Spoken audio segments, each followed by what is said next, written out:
Kien fit-tieni solar tad-Dar Ċentrali eżattament fl-uffiċċju tas-Segretarju Ġenerali tal-Partit Nazzjonalista Paolo Borciolovier li Simon Busuttil imdawwar minn numru ta' esponenti tal-istess partit xeħet in-nomina tiegħu għal kap tal-Partit Nazzjonalista.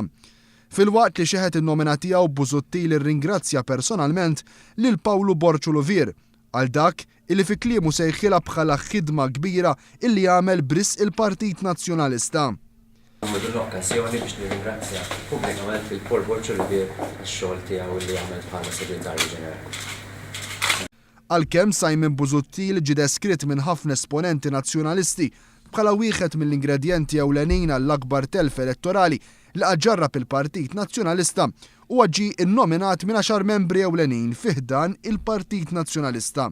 Dawn l-esponenti li ffirmaw in-nomina ta' Simon Busuttil kienu Therese Komodini Kakija, kandidata nazzjonalista li fl-aħħar elezzjoni ġenerali għalkemm ġiet imbuttata bil-bosta minn magna propagandistika tal-partit kisbet riżultat elettorali fqir ħafna.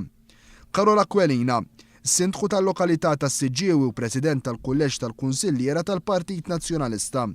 David Agius, web tal-Grupp Parlamentari u kandidat prospettiv għal kariga ta' Segretarju Ġenerali tal-Partit Nazzjonalista li qed jiġi mbuttat il-qudiem mill-istess nies ta' Simon Busuttil. Ingrid Braunrig, kandidata nazzjonalista fuq it-tieni u t-tielet distrett elettorali li bħal Komodini Kakija kisbet ukoll riżultat fqir ħafna fuq iż-żewġ distretti elettorali li kkontestat fuqhom.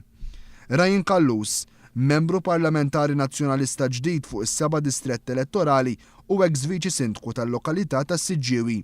Shirley Farrugia, sindku tal-Mosta u kandidata li ma ġietx eletta l-ftit voti minn fuq il-11 il-distrett elettorali. Hugh Karmizzi, veteran fil-Partit Nazzjonalista u kif ukoll kunsillier għal snin twal fil-lokalità tal-Qala.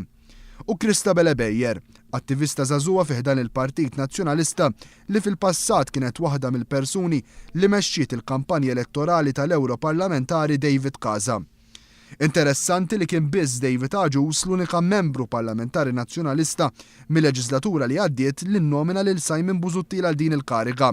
Dan ifisser li l-maġġoranza tal-Grupp Parlamentari Nazzjonalista tista' tkun qed tagħti s-sapport tagħha lil Francis Zammid-Dimek li tiġi ħabbar li se jikkontesta għal din il-kariga jew inkella lil Beppe Fenekadami u lil Mario De Marco li għalkemm għadhom ma uffiċjalizzawx il-kandidatura tagħhom jistgħu jkunu wkoll kandidati prospettivi. Wara li preżenta n-nomina tiegħu Simon Busuttil ħarab milli jwieġeb id-domandi tal-medja u qal illi għada se jkun qed jagħmel konferenza stampa sabiex iwieġeb għal dawn il-mistoqsijiet.